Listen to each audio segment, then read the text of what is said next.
Welcome to the Founder to Leader podcast, where we unpack the human and relational dilemmas founders face when leading scaling organizations.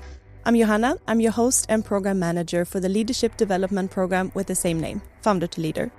And in each episode, I'm joined by a founder, a researcher, and a leadership coach, each bringing their own unique perspectives to the dilemma. So let's get started. So in this episode, we're unpacking roles and cultural dilemmas that arise when a scaling company outgrows its early setup. More specifically, what to do when an early hire won't accept that they no longer report to you, when your best performer struggles in their first leadership role, and how to change from a family culture to a performance culture. And to help me unpack these dilemmas, I'm joined by founder Christian Cordius, researcher Signe Bruskin, and leadership coach Nina Uller. So, Christian, you are the founder of Banana Copenhagen, a company that is turning one of the world's most overlooked fruits, that is bananas, into plant-based products. And you recently stepped out of the CEO role after 8 years. So I'm curious, in your experience, what's been the hardest people or culture decision that you've had to make as your company scaled? Very difficult to answer because there's been so many different problems and struggles and stuff like that. But I think one of the most difficult decisions has been getting people in that I know too well, because I'm so much attached to my own brand and the company. So it's been very difficult growing and also making hard decisions in terms of not working with people I know personally and not that affecting my personal life as well. So that has been the most difficult thing in my growth, in adjusting the professional family kind of environment.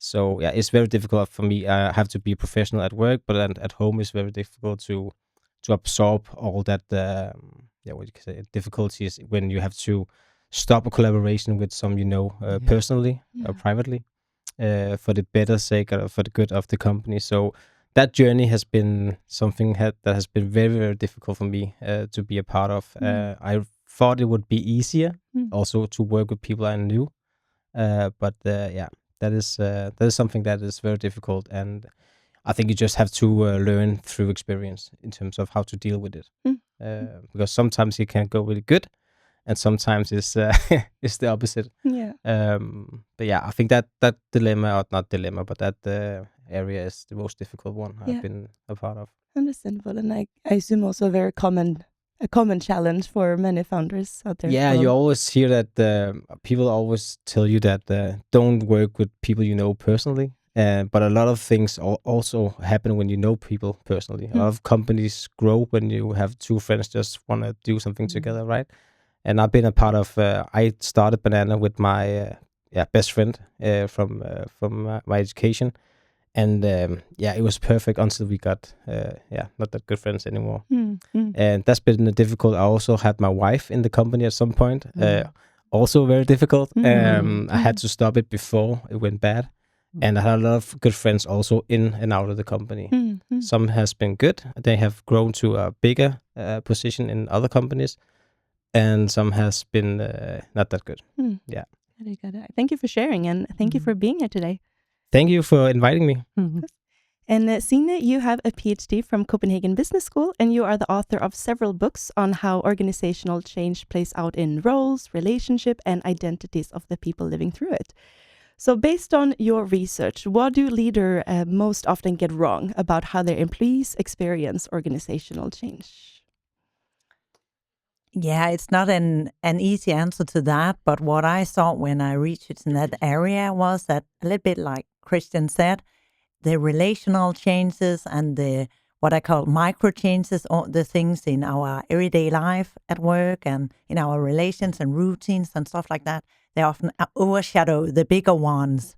So from a leader's perspective, it might be the strategic changes they think are the really big ones right now, but for the employees, it's often more like the ones close to them, like a new colleague or leader, or it could be they would get a bigger responsibility tomorrow or something else. So I think that part with all the micro changes is often forgotten by leaders because they have a more strategic view on the organization and the changes. I'm sure we'll get more to that later. So thank you so much for being here. Thank you for inviting me. And Nina, you are a leadership coach at Founded Leader, and you bring more than 30 years of leadership experience across tech and entrepreneurship and the military. So in your experience, what is the most common people or culture challenges that you see founders in the scaling phase struggle with? Relations. It's difficult, as also Christian is mentioning, to go from this family feeling that most often is necessary when we are a few people who has to take all the hats and so on. And it's like, I owe you, that's growing from the founder perspective. And, it's this relational change, and we'll be talking about that later on as well. And then suddenly it becomes a transactional version, and the professional, the higher ligas, and that's a different system. So it's, I think it's the most difficult part is to expect that you as a leader can stay in the same way all through all the phases in your startup scaling and so on. There are so many changes, and it is changing how you are perceived and how people perceive themselves and the company. Got it. Thank you for that, and also thank you for being here. Thank you for inviting. I'm thinking that we're going to get started with our first dilemma right away. And before I read that out loud, I just want to make a quick disclaimer that all the names in the dilemmas, they are made up. All right, so our first dilemma is from Nadia, who is dealing with an early hire who won't accept the new reporting structure. And she writes, one of my very first hires has been responsible for all marketing activities from day one. And despite being young when she started, she took a lot of responsibility and was effectively our head of marketing, working very closely with me. I recently hired a senior CMO with more scaling experience, whom my early hire now reports to instead. I've tried to take a step back because I think it's important that they work things out directly between them.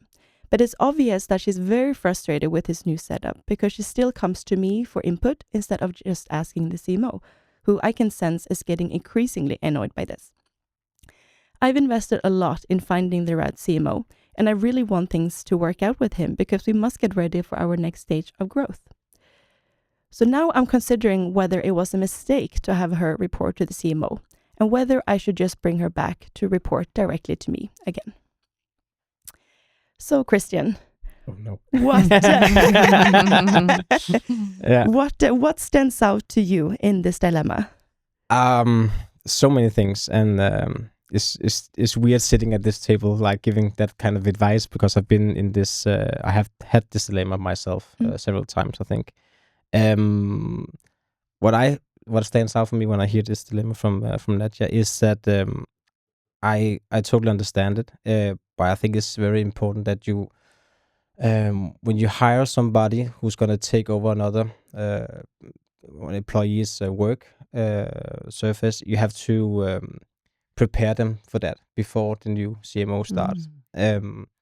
I've done the same thing too quickly and not really thought about preparing some of the staff, because I just thought like, yeah, it's obvious, right? But recently I did the same thing we had someone in my company who was doing some graphic and stuff like that, and we hired a new one who was even better. And I really tried to prepare the old staff about this and really talk them through the process, why we are doing it, also preparing them for some other areas they had to work on in the future to really do some better things for the company, but also for themselves. So I think that's a very important thing you have to do, have those kind of conversations before you hire, that you can talk about. I'm thinking about hiring someone who's going to take this to the next level. What do you think about it, and how can you see yourself in the company going forward, right? So that's one thing I would do if it was me. And I think it's a very bad idea to get in that kind of process with the new CMO. I think that you have to give trust to the new CMO, and you also have to support that new CMO in that kind of process. So I would, if it was me, I'm not saying this is the right playbook or anything. I would make sure that the old staff was feeling that she can come to me in terms of being that safe guard, or what you can say, a safe space to come to, but I will try to really push that person to go directly to the CMO in terms of feedback or dilemmas in terms of the work. But I will always have my door open if there are anything, but I'm not gonna go into the CMO space in terms of the work, the actual work, if that makes sense. It does. Yeah. It does. Yeah. So it's quite easy, but also very complex. And that's one of the things I've really learned throughout the years. Those kind of micro what do you call it, engagement or things. So that's what I've been trying to do, and I've really seen the effect of it because my old staff, we're not that many. She has really taken it in well. She's now talking with I've just hired a new director, and I had to prepare them as well in terms of, there's a new director coming in. It's not mean that you're gonna lose your job or doesn't have the same what do you call it, trust. I'll always be there, but this is the person who's gonna handle those kind of things. So that is what I would do. Yeah. Thank you for that. And I totally agree. I think I would say more or less the same, but maybe with some different words. That first of all, I think the idea that talk or prepare that employee beforehand would be really nice. And I think a dilemma or a challenge for leaders are that often we have so much knowledge and we know why we're doing it, that we have already made sense of it, whereas the employee is totally new, or she's trying to, also she's feeling she is lacking responsibility afterwards, and she's not seeing the same strategic picture.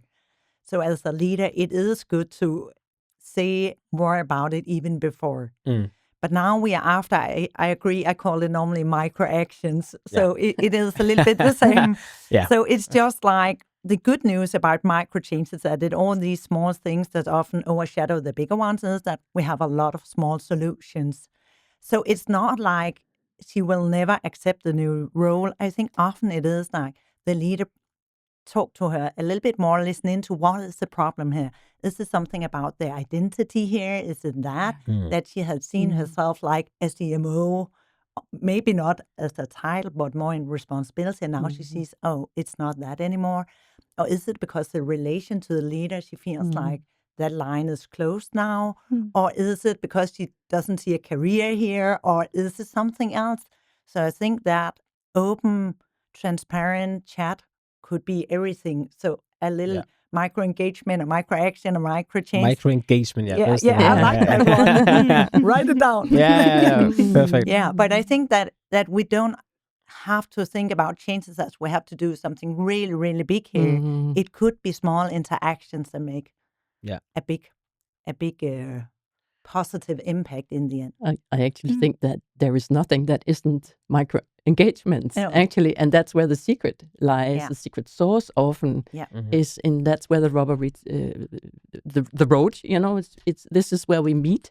This is, everything else is kind of a mental fantasy about how things could unfold. I mean, I did it so many times in the beginning because I was way ahead in my own thought. This is obvious, and we do this, and I didn't even talk to the staff or the colleagues because it was like and it wasn't about like me having control. I have to have the final saying. It was just like we do this, and then go on to the next one. And I really think I've really learned that people can really jump off board when not feeling like they are part of the whole process. And one way to do this could also be to have a talk with the younger CMO about, we really want to grow the whole company. This is also an opportunity for her to gain experience from one who has more experience than her, so she can see that this is not like me being pushed away. That could also be a micro engagement thing. So there's so many things to go on or go into it. But it's it basically is to have this kind of discussion and conversation about it before, during, and also after, if you can say that. It's also important to understand that there is this triangle now. In the beginning there was the pair, and they were like, it was an exclusive, and I'm close to the founder. That's my identity. And now here comes somebody who's kind of invited, like an extra married partner, somehow, and that creates feelings. So it's just as much this.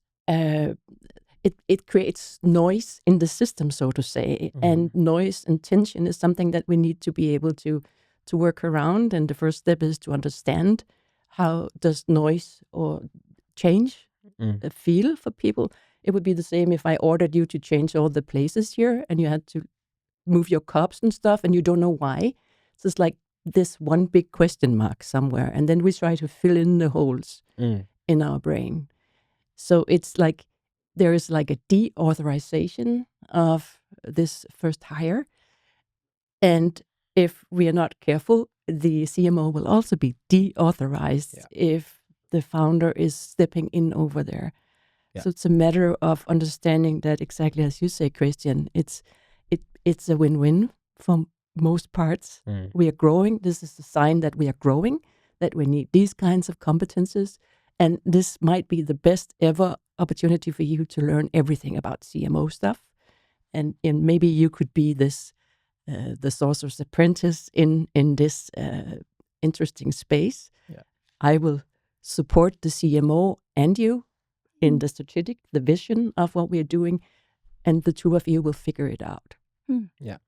And I won't interfere as such, unless, of course, it's something totally different. I'd love to hear a bit more from you there, Christian, of your experience in kind of this process and what is important to put on the table to help the existing employees with that onboarding of someone new. So we talked a bit about like why this person is being onboarded.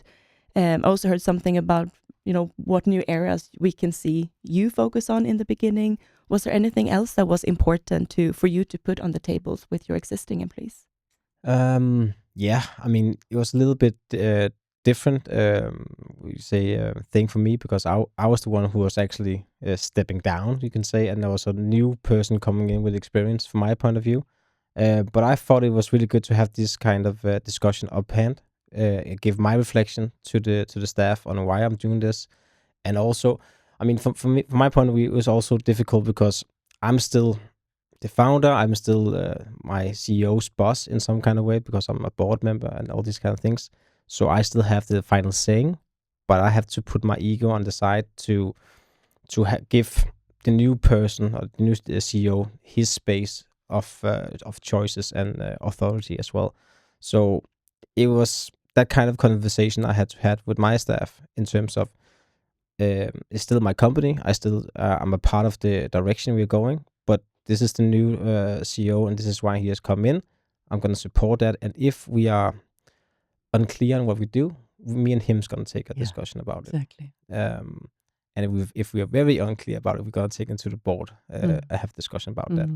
So I hope my staff know that they're going to follow my as well, but they, in the end, is the CEO's final saying, and he's And the fact that you are following that rule is I maybe the most important thing, and then they see that exactly, and I have to do that as well sometimes. I mean, right now it's been in the beginning and it's like honeymoon it's phase. Messy. Yeah, everything is good, right? But there is some small things where I would have done it in a different way. But I have to have that calculation in my head, setting myself aside and letting him get his space, and also so he can gain authority even more, right? So this is the small micro engagement or calculations, you can say, I have to do all the time. It's very difficult, but an investment. Yeah, but it also gets more natural and if the collaboration and the relationship is good, then it's even more natural to do it. I think there's something interesting here because when it is a scale up, the relations and the roles and stuff will change all the time. Yeah. So I think it's very important to not think of this as a one-off or just a quick fix, because it's like an ongoing dialogue you have to have.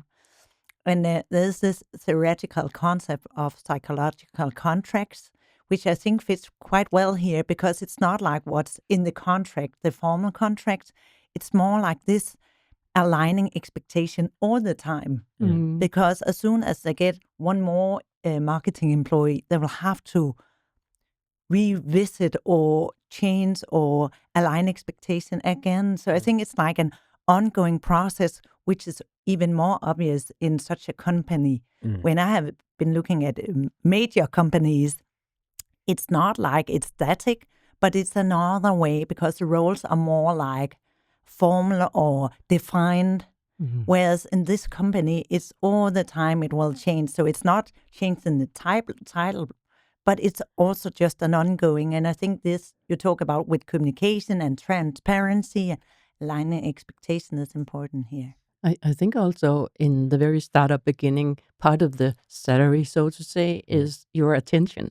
Yeah. The founders, this relation again to that we are this group, and then you get more more funding, and now you owe something to the investors, and you have to change that into again the more transactional. Now you're here not for the relation to me, but because you need to earn back your salary somehow. Yeah. And that's a different relation, and that has to be prepared also in the role talk, in the authorization talk, so that this is somehow structured, that people understand that that's a part of everything. It's not because it's wrong. It's not because Christian doesn't like me anymore. It's because we're growing. Yeah. We honor what we have been doing, and this is a new step in this whole thing. Yeah, and it is very important to have those preparement talks, or what we're going to call it, because if you have passed that and not done the preparing, it's very difficult to get back from it. And it sounds a bit like that's actually where Nadia is at the moment, right? Because, I mean, we only have this much data to go on, right? But it sounds that maybe there wasn't that much preparation before. So is it something then that becoming even more important when it's maybe not so much proactive, but actually more reactive? I think you're right. It's also, I read that she's basically also ready to take back that relation, that she's reporting directly to her, and that it's like super messy because that's like cutting off the CMO and not authorizing. And it wouldn't be weird if that CMO would not stay there simply because it's like how I have no mandate here. So half of stuff is being decided behind my back or whatever. And don't you trust me? And what is this? It seems like they haven't prepared, and now they've just gone through it, and now it's difficult because now you're gonna go back to the whole construction and talk to the old employee and the CMO, and it is messy. I've unfortunately have those kind of experience in my life as well, and it is difficult, and so it is very important right now. I think in this dilemma they should have a sit down, not too formal, but I think the founder here should be transparent in terms of what is her direction, what is her visions, and why she have brought in the CMO, and also what is the vision with the first employee or the younger employee, and to give some kind of trust, but also to put off the cards on the table so there's no misunderstanding. And if I can just add that change take time, so it's also, as a CEO, you also have to sometimes just say, we will try it out a couple of months, but if you have taken that decision, please not change it overnight. Yes, or absolutely. Because, it's new for the CMO.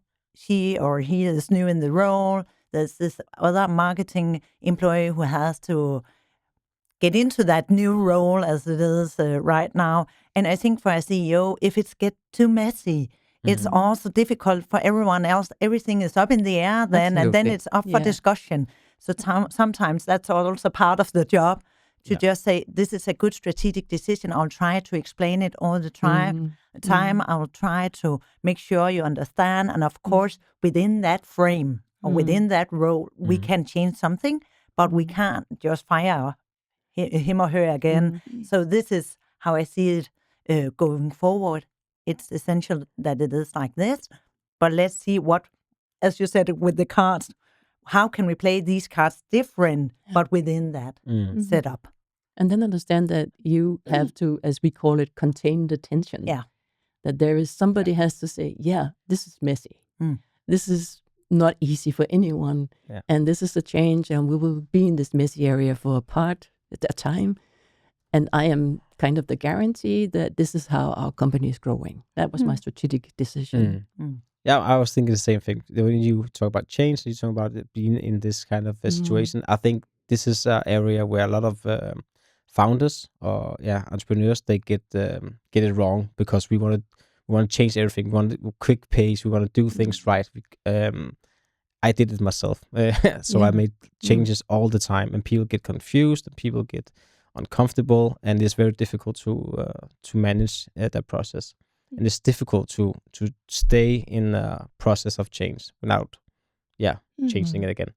So that is very important as well. The living process. Yeah, and I think that's very important in terms of founder to leader process, like being a leader, to stay in that uncomfortable process of changing, because it is difficult. It's much easier to do something new, especially for people who wants to start things all the time. Absolutely. And I also think it's good to think that because it's difficult or because it's painful, it might not be wrong. Yeah. Nadia, don't change your decision right away, but more see this as a opportunity to learn how to deal with situation like this, because it's probably not going to be the last one that you have when you're running a company that is in the scaling phase. And a couple of things. First of all, be there to help with this transition for the early employees. So that includes, for example, explain why this is happening. So what is the strategic decision behind it? I'm also hearing that it's turn it into like an opportunity for her to learn from actually someone that is more senior, and then also set some boundaries around like that she can still come to you as a founder, but not as the one that she reports to. So it's not completely cutting that relationship, but it's just reshaping it and setting some boundaries around that. And accept that it is a process, because as Signe, you said, change, it takes time. And also be curious and give space for things to surface and to bring things up to the surface, and talk about what is it actually that feels difficult. Is it that it feels like there's an identity shift for this early employee? Is it that she feels like there's like a threat to the relationship between her and the founder? Or is it that maybe she doesn't feel like she matters anymore because someone came in and took her place after everything that she's done for the company? So just be curious about what is it actually that's going on underneath the surface. And also the risk of taking back this early hire to kind of reporting lines. Also remember that deauthorized the CMO and setting him up to fail in the role as well. A quick note, this podcast is brought to you by Founder to Leader, Denmark's most established leadership development program for founders with personnel responsibility. The program combines organizational psychology with experiential learning and is delivered by Copenhagen Business School and the Danish Industry Foundation. It's free to participate, so read more and apply at foundertoleader.dk. So let's move on to our second dilemma. And our second dilemma is from James, who promoted his best performer into a leadership role and is now questioning that decision. And he says, I recently promoted one of our strongest engineers into a more senior role that requires more strategic thinking and leading other developers. I assumed that he would excel because he's never let me down before, but he's struggling with everything from making big decisions to seeing how our projects connect to guiding his team of 3. I'm trying my best to support him. We have weekly one-to-ones focused on prioritization, and I've written out clearer expectations and KPIs for his area, but I'm still not seeing any progress. I'm starting to worry he might just not be a leader, but I want to ask you if there's something that I'm missing. So Signe, is it something that James is missing that your research can help explain? Yes, of course. I think, again, it goes that change take time, that you can't expect that he will succeed in that role just days after he shifted, right? So there's a reason why we have this program from founder to leader. It could also be from expert to leader, or specialist to leader. So it takes time. What I would really like this manager to do is to actually ask him, because it could be different from his perspective, but it could also be that he's really challenged and he actually really wants to get some help here. So just by listening to him could actually be a big help, I think. that it's not like it's black or white, or it can be so much he's struggling with. And if it is, for example, to see himself as a leader, back to the identity challenge here, that then it might more be to support him, show you actually have the trust in him, and show him it's okay, it takes time. So I think we really need that perspective. So how does he see it himself, the one who has been giving this new leader's role? And Nina, if you had James in your coaching room, what would be questions that you would want to explore? I would start right down on, he might not be a leader. I would ask him, what do you mean by those words? So he has had no training. He doesn't know your vision.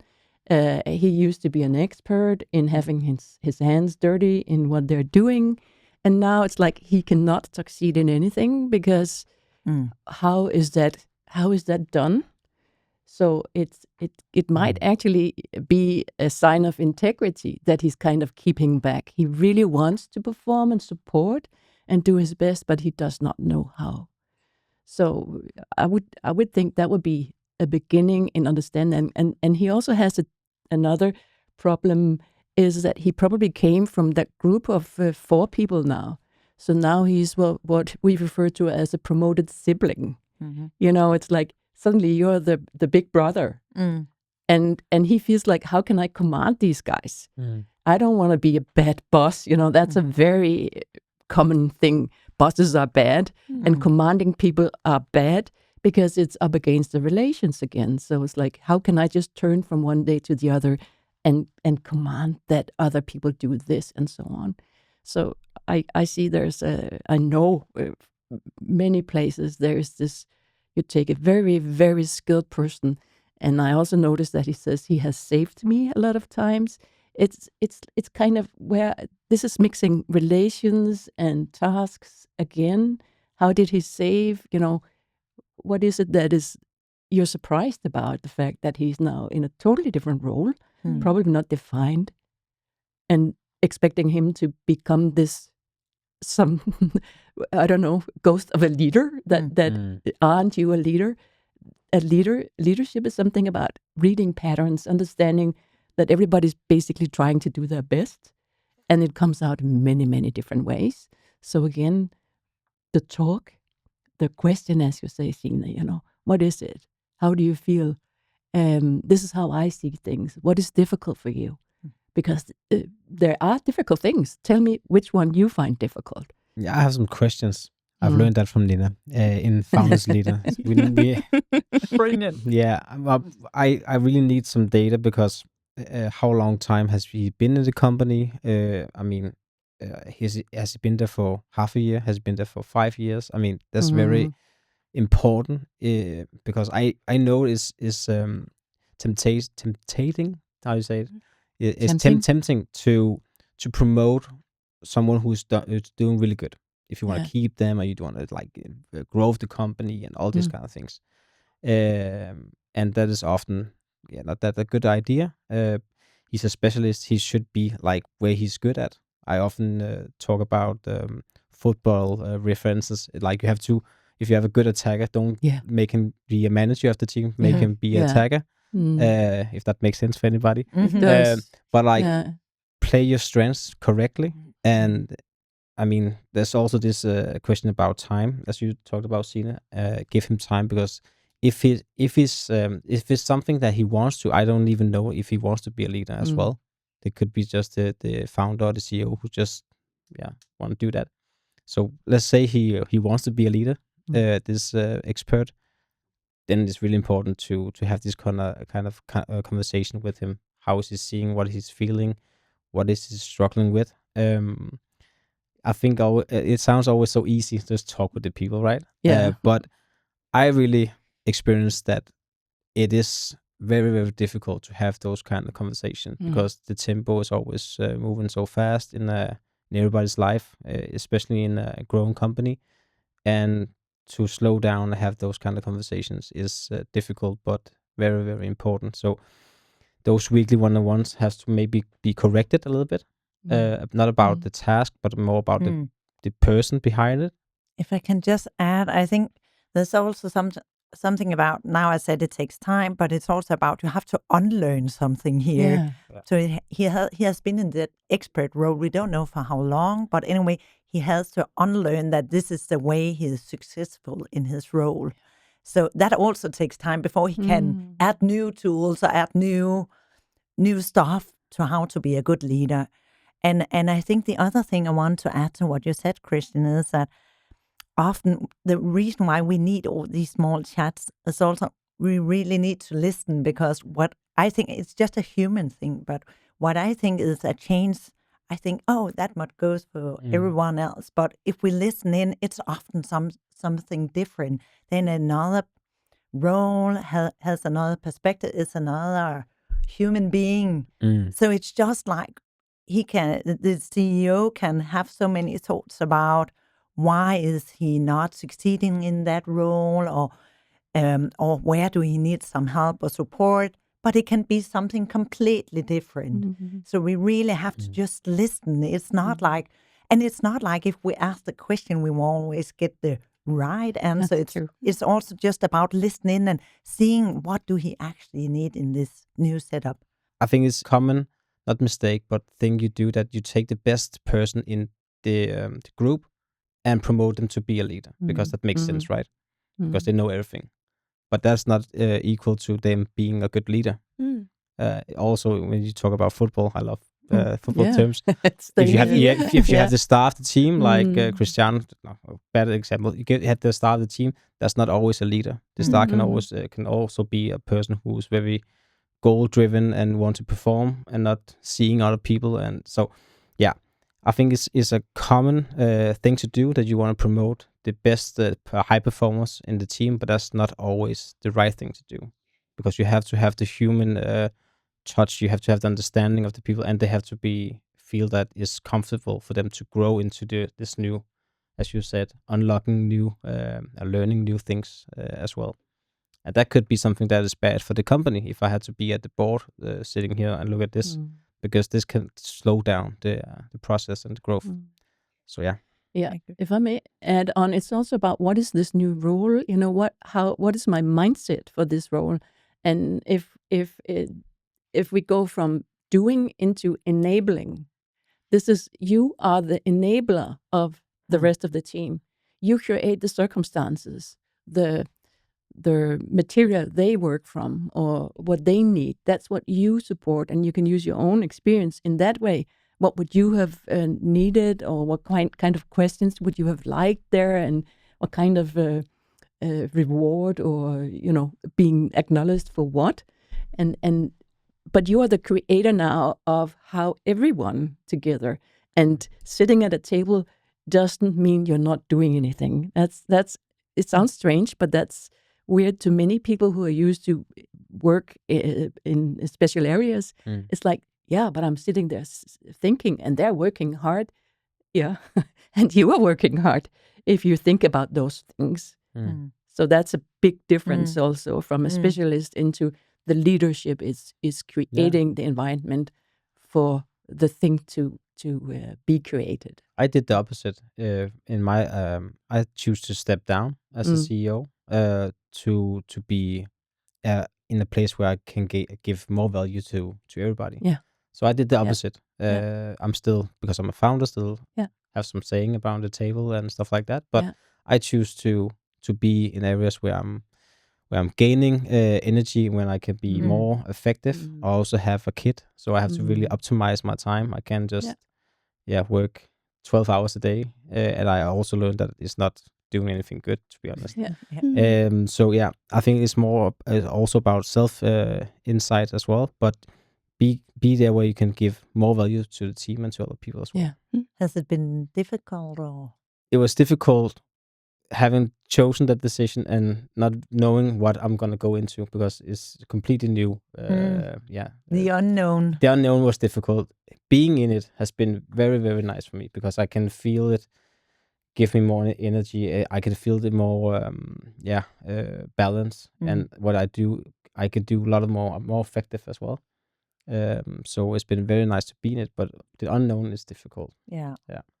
But that's good to hear. I think actually that's also a point going for both dilemmas is that as the CEO or founder or whatever, you're often in control of the changes. And that's way better than all the employees that are normally not part of the decision, which is they're moving into the unknown. Yeah. And that being part of a puzzle you are not in control of is, I think that is part of the problem. And I think your idea with talking to the employees beforehand and being transparent is a good idea, because then you remove some of the unknown. Yeah. All those maybe he feel this, maybe he feel that, and people have so many different perspectives, and they can look at it through different gazes and stuff like that. That becomes much easier if you have those kind of conversation. Yeah, and also that you can talk about your own perspectives and own ideas, so people don't misunderstand. Yeah, I've been misunderstood so many times in my. It's like sometimes I think like, is what is going on, right? I would love to pick your brain about something that I'm getting more and more curious about, and that is this idea that, promoting a high achiever doesn't necessarily mean that they automatically is going to be a great leader. So what should you actually look for when you are promoting someone into a leadership? What are some indications to look for? I think you should start very early in reading the patterns of what people are doing, and not in the moment where you need it, because that's super difficult to sort of, hit someone and say, okay, we'll choose you based on, I don't know, because I haven't seen you leading. So giving people tasks, maybe, I mean, everything needs time, out of a busy head. However, that turbulence in the beginning will become a smoother continuation. So it's like having this pipeline of who is actually a potential candidate for what, and have that look very early. And then looking for somebody who is actually trying out things in this founder mindset. Like, I see that has to be done. I'll do it. And I'll take the fire if something happens. Because I want to learn. I want to understand this. So this taking a little risk, looking at the bigger picture. That is something. And of course also about how are other people listening to this person. Can they authorize themselves to have changes made? That's one thing. I can do this.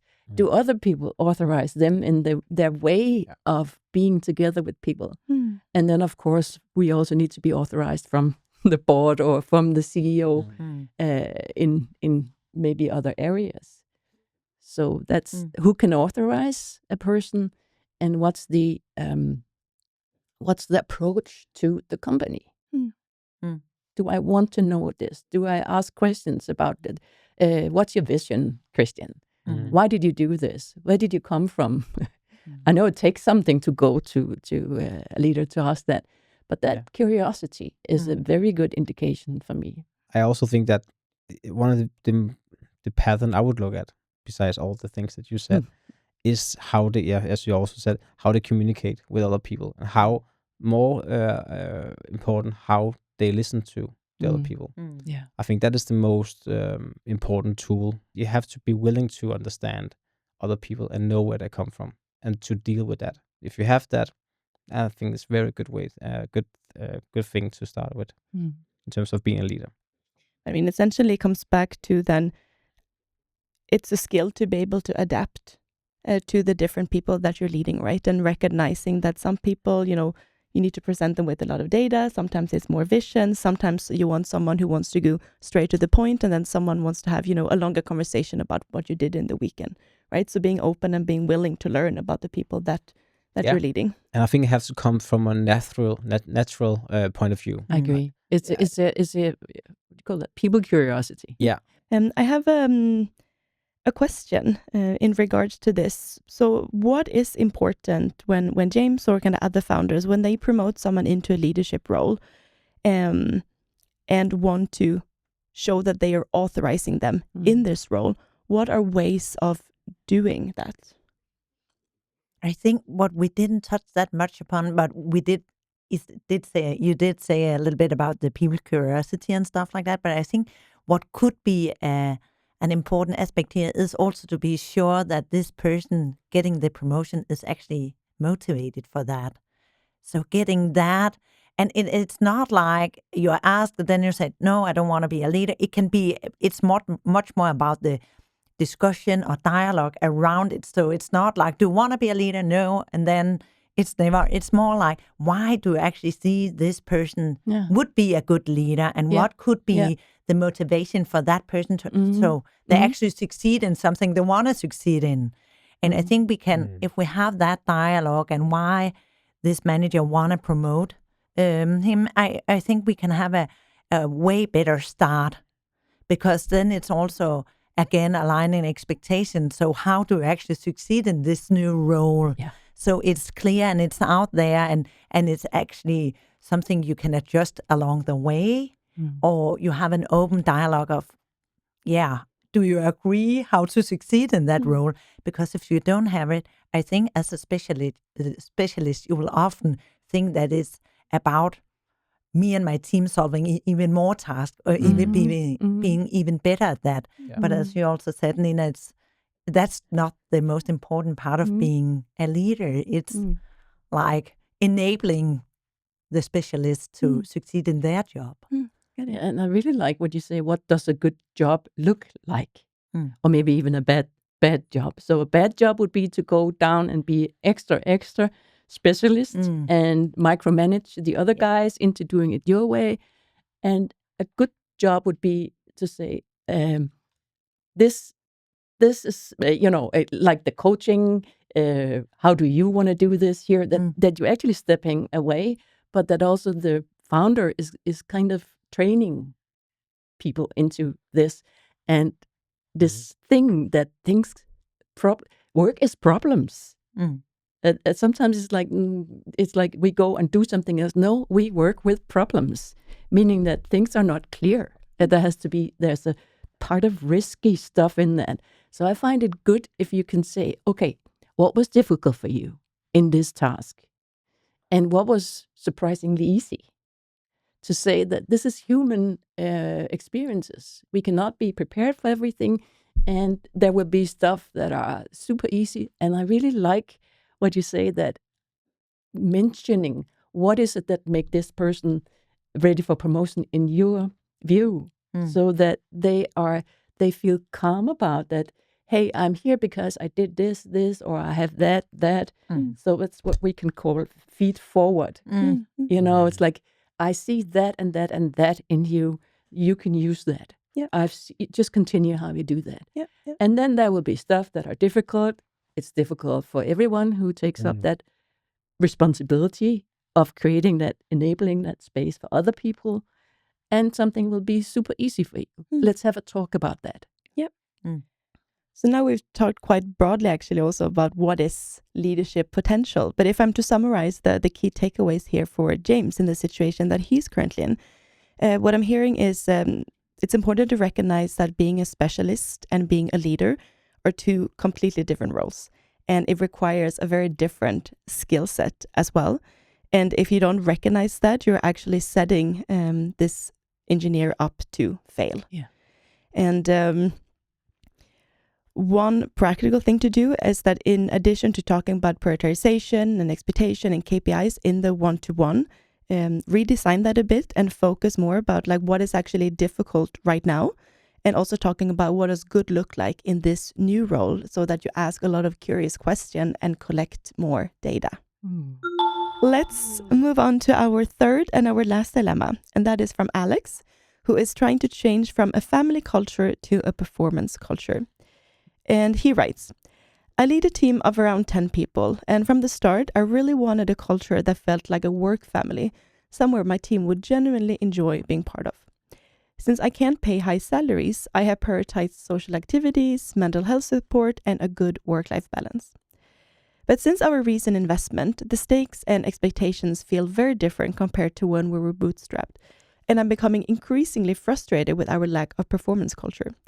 I feel that it was a mistake putting so much emphasis on well-being so early on, and I even question whether I have the right people hired, because many of them have become a little too comfortable. They miss deadlines, they make excuses, and they don't take enough initiative. I don't want to turn into a cold, performance-obsessed CEO, but we need to focus more on delivery and results, not just how everyone feels. In your experience, what would you recommend I do to make this change? Now it's a different Liga. And he has reached the wall of this family situation. He cannot continue doing that because he has to have people to, the tasks has to be done. Accountability is what comes in a different way. So he has to change, not giving up on the good things that he has done, but making it the future performance. He's also somewhere stuck in this relations that we've been talking about, that everybody's kind to each other and they don't know, because they don't see it from the founder, how do I give feedback or how do I ask for accountability? And you cannot grow if you have to stay within that, because you have to play another Liga. Now you have somebody who is paying salaries, I assume that there is a salary, and you have to work for that salary. And it does not mean that I don't like you. It's a different game. We often use the picture of I'm building the aircraft while we are flying, and understanding feedback as that's what gives the lift to the aircraft. It's building the lift for everyone to continue flying in this aircraft. So it's not a wrong, it's not a cut in the relation. It's something new that we have to learn in how we build this aircraft. There will have to be a filtering phase now, probably, for people. Some people like to work in development for less money, having a less, what do you call that, tense workday, and are not into the performance. And performance, we've made a bad word out of that, but it's really like showing what you can do. Learning, showing, being proud of what we are doing together. So it's honoring what they all have been doing to start looking at how can we refine this to the next Liga. And it takes work, and it's stressful sometimes. It does not mean that we are not in it together. And it might be that people are bailing out of that exact setting. Yeah. I feel this is a very common thing to do. When I say to do, I mean the feeling of when you want to start something, you really have that idea of I want to have a work family. We have doing nice things together. It's very comfortable and it's just great growing, and the life is just great, right? I had the same idea in the beginning. I really wanted to do lots of things. So you see things on social media about other companies want to go to saunas together, eat together, do everything together, right? And I think it's actually a very important thing to talk about, because life suddenly hits you, and it's not equal to have a nice work relationship, to do all these kind of things. I mean, obviously it could be very nice to do that, but you can still have a very nice work ethic and work environment, being at work, working, and have a nice relationship together. You don't have to eat breakfast every Monday and do running after whatever Tuesday, stuff like that. So I feel like this is I will call it file coupling. I can't remember the English word for it, but I think that is not wrong, but I think you're setting yourself up for failure. You have to build these things up in your growth. And obviously you wouldn't know that because you're just starting, right? So he has already made a culture, and that culture is very difficult to work with and be in and to change. But now he has the opportunity to do it because he has some investment in. He has a very transparent argument about we have to do this together. And again, it comes back to the whole simple thing: talk to each other. Like the advice for every dilemma. So yeah, it's easy for me to be in the panel,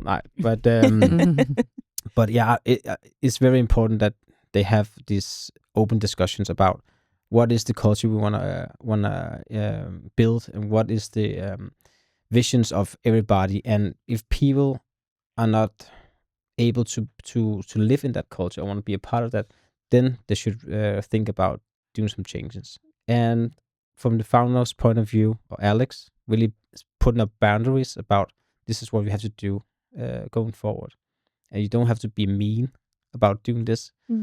The thing, I just put a line behind it. I don't want to turn into a cold performance obsessed CEO.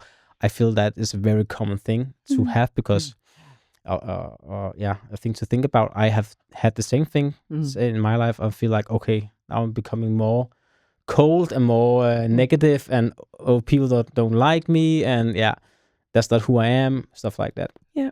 And I think that's also a file coupling. We have to erase that in that. So we keep coming back to clear is kind. Yeah. Exactly. Clear is kind. So you're not evil by putting up boundaries and saying this is how we have to do it. People are actually mean if they don't want to do that and step over your boundaries. So that is something he has to really look in the mirror and accept within himself, that I have to have to put up boundaries, and if people can live by that, then we have to do some changes. It's not about me. Yeah. This is about the company, right? Absolutely. Yeah. I'd love, Signe, to hear. So based on your research, how does employees typically respond when a leader tries to change a culture? If I can start another place, I think if we look at it from an organizational point of view, we have this concept of temporality, where it's more like you have the past, the present, and the future. And I think in this dilemma, it could be also relevant to look at it from this perspective. So not only looking at the future, but also going back to the past and seeing what is it from the past we actually want to have with us when we're going forward. So not losing what the employees like about the perspective. So going back, and we have seen it in the research of Lego, where they went back. So people want to play, and that's actually our DNA. And how can we get back to that and making sure that this is how we're moving forward? So we're not forgetting that. That is the most important part. And we have seen a tremendous success after Lego change that and going back to that. We also seen it in Carlsberg, where they went back to the founder, Jacobsen, and they actually went back and said, okay, this is what is really important to us. This is what we are good at. How can we bring that into the future? And they have also seen a great success there, where they actually, instead of years back, they actually changed it to be more commercial and stuff like that.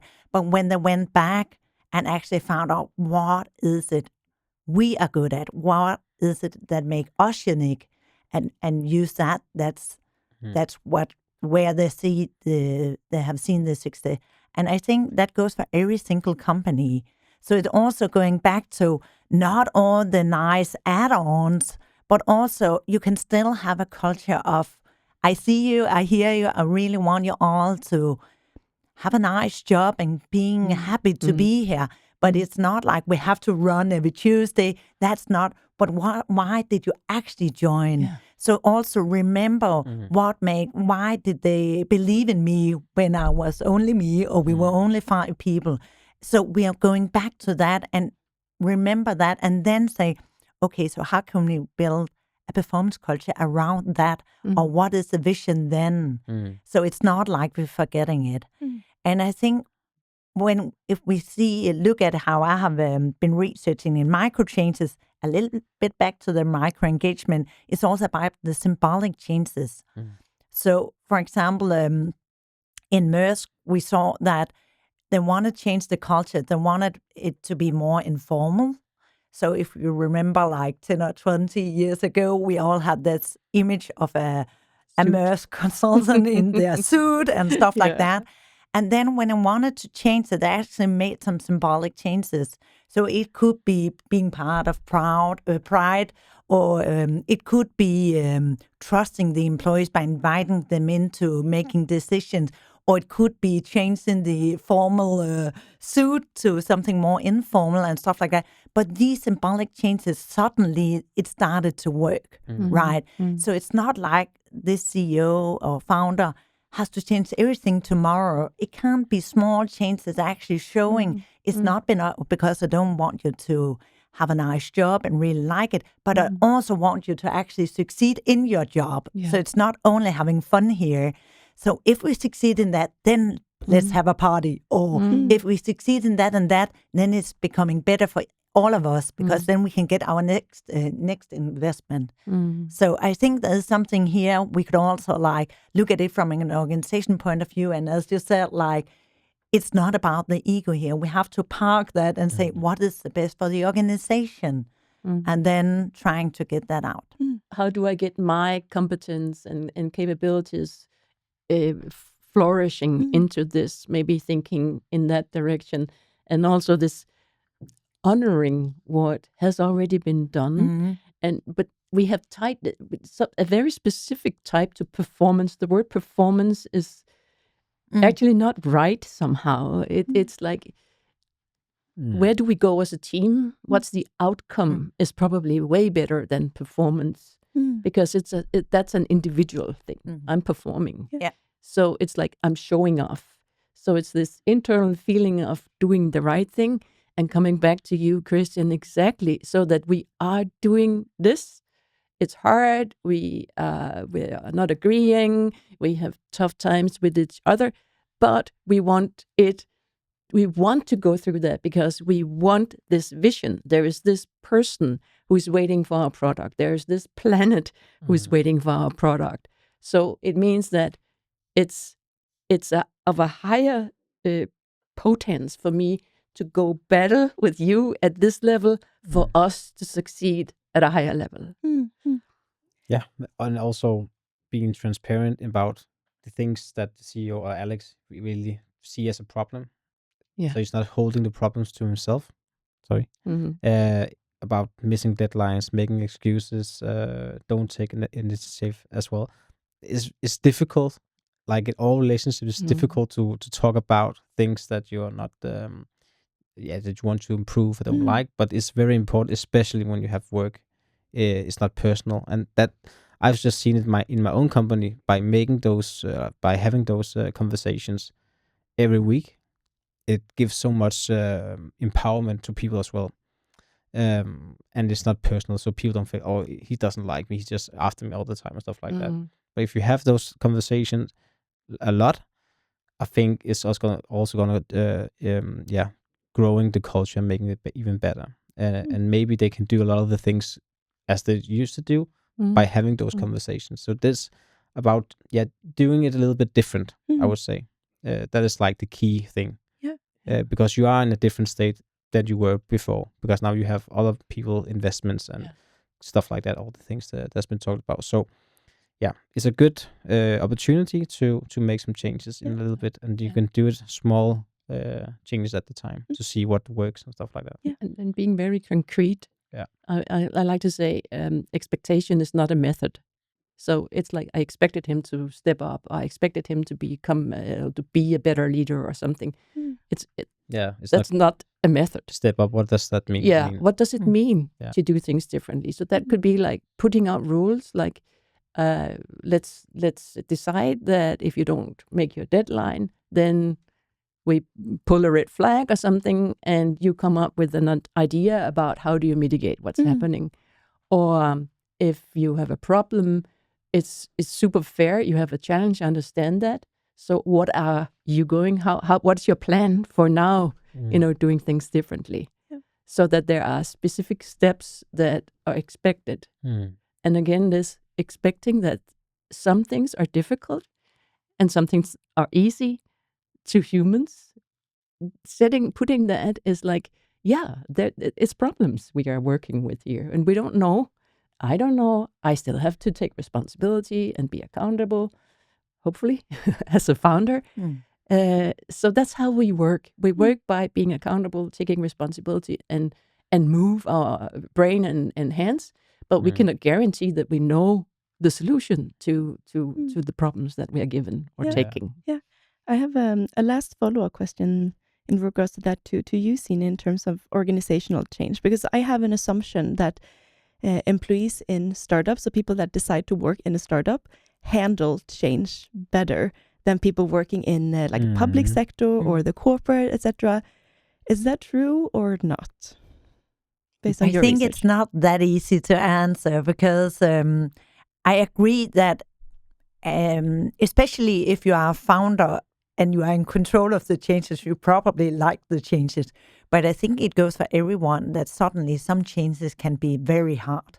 When I researched, I did that I was researching one area which was quite stable, the same employees, the same IT systems and stuff like that.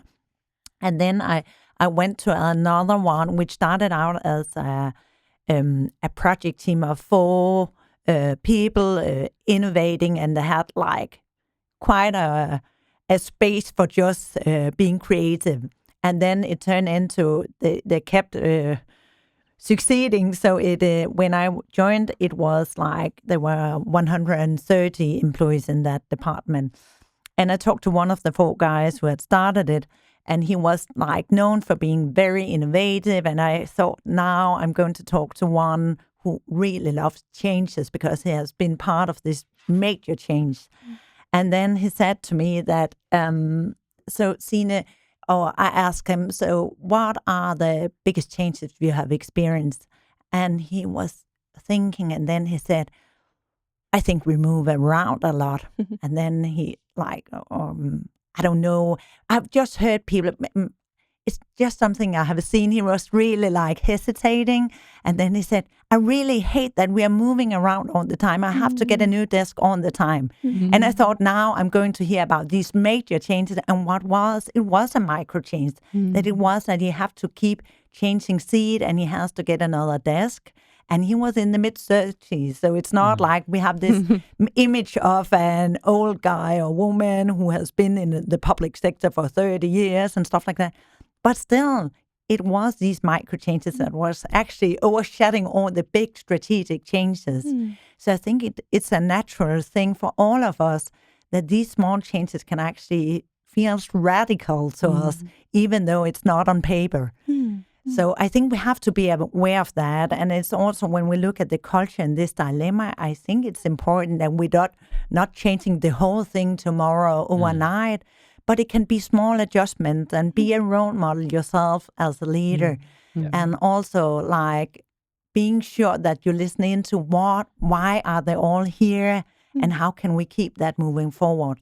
And remember that it's not like you can only have a focus on well-being or be a performance culture, whatever we call it. I think also it's a bad word.